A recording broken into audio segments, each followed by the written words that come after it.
Hey guys, got SoG here, and we are working weight and the beginning of some leash training. Typically we start leash training inside, but she doesn't pull inside and I need her to understand the length of her leash. We'll talk about that in a minute. First, I'm talking about weight. So weight's really important. Typically I do this with the door, but right now I'm showing you how to do weight with stairs. The reason I'm doing this is that SoG tends to just lead the way, and if a dog is just going ahead and pulling at the end of that leash, starting at the steps, you're probably not going to have a very successful walk.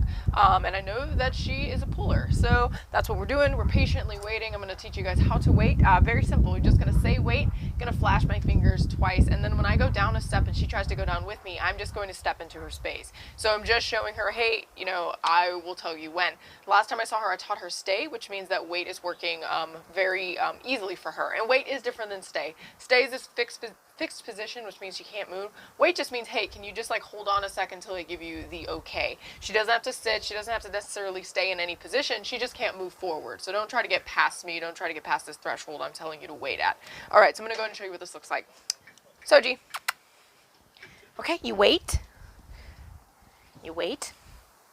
Good. If she offers me a sit, that's fantastic, but really I'm just going to mark the moments that she's hesitating. And you'll notice that I'm taking this really slowly. So I'm not just going to go run down the flight of steps, expect her to wait here. It's not how it works. Good girl. Wait. So you see she kind of stepped towards me. So I'm going to put her back where I wanted her.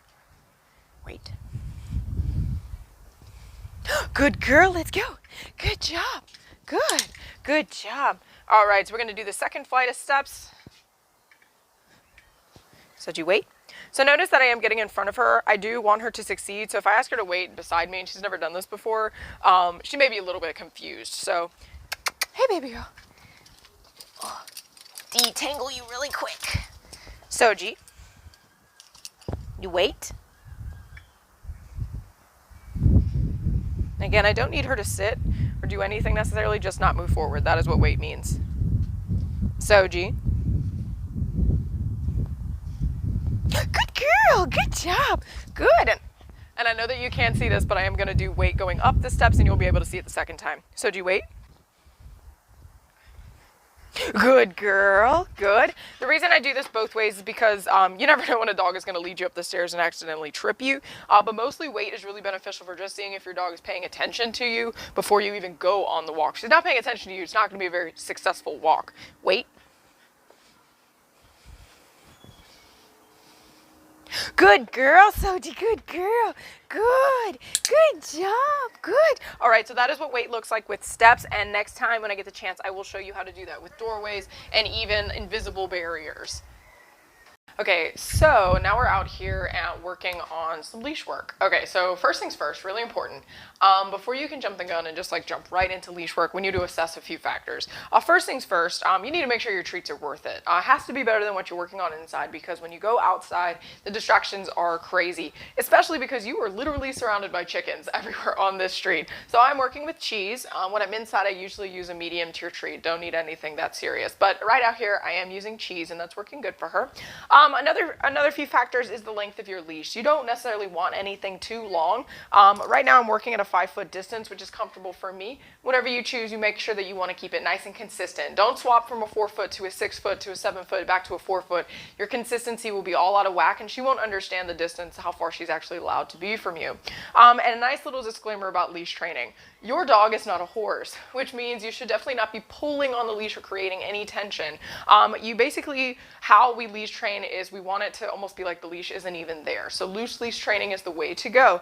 If you're providing tension, you're just teaching her that pulling her or that sensation on her neck is making her go forward, or at least that's what she thinks. So now what we're doing is creating a situation where pulling doesn't get her anywhere, and in fact staying near, offering eye contact, and walking close by is going to get her rewarded treats, but more importantly, she gets to continue to go forward. This is the very, very beginning steps of leash training. We're not going to go anywhere but the driveway right now, and I'm going to go ahead and jump right in and show you what we're doing. SoG, good. So first things first, you'll notice I'm not going to be saying a whole lot unless I need to say her name. A lot of people want their dog to listen to them, but more so they want their dog to just know how to behave. So if we're constantly guiding them through the whole process, you're never going to stop talking, essentially. So I'm going to give her a few and really figure out that when I click, it means that she's either giving me eye contact or remaining near. But if she pulls, I'm just not going to go anywhere. I'm going to become a tree and not move. So right here, she's not going to get anywhere. But if she offers me some eye contact, or comes back to my vicinity, she's going to get rewarded. Good girl, good job, good, good girl. So right there, it's just a little bit of a patience game. She didn't know what to do, but when she glanced back at me, she came towards me all the way, giving her treats. Thank you for that eye contact. Good girl, let's go. Good, good job, good. Good. And right then, I didn't even use leave it because I'm really just focusing on one thing. That being said, that is what leave it is for, but I am trying to focus on just one thing at a time. Good. And I love that she's walking directly next to me.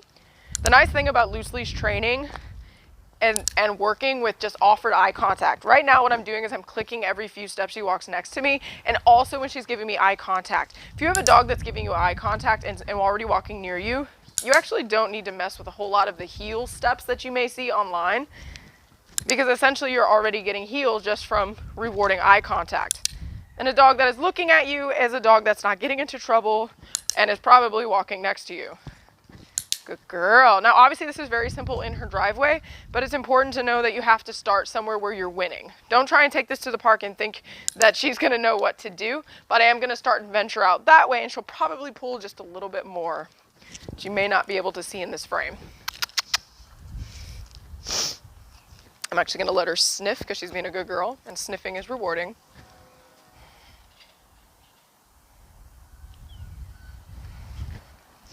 Okay, let's go, SoG.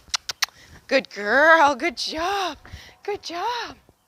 Good. And again, so the reason why I say the consistency of the length of your leash is really important is you notice that she stops her pulling on her own. She's realized that when she's at a particular length, I'm gonna end up stopping and not going anywhere. So she's understanding the correct proximity from the person holding the leash. Good girl. Good job. Good. I know you can't see us. We're gonna come back. Good girl. Good job. Good. Good. And what's really cool about this is I started off giving her a lot of rewards, but then now I'm making her work just a little bit harder. How long can you walk next to me until I give you a treat? How often can you glance back at me? But if she were starting to stray, or if there was a new distraction presented, then I would go back to rewarding her more often because the situation would be more difficult. Good girl. Good job.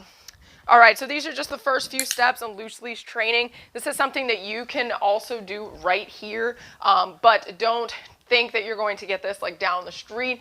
This is something that you have to work almost within like blocks. Like, okay, you're good on this block, and then you work the next block, and then you work the next block. But she is doing awesome. Very proud of her progress today, and you guys let us know if you have any questions. See ya.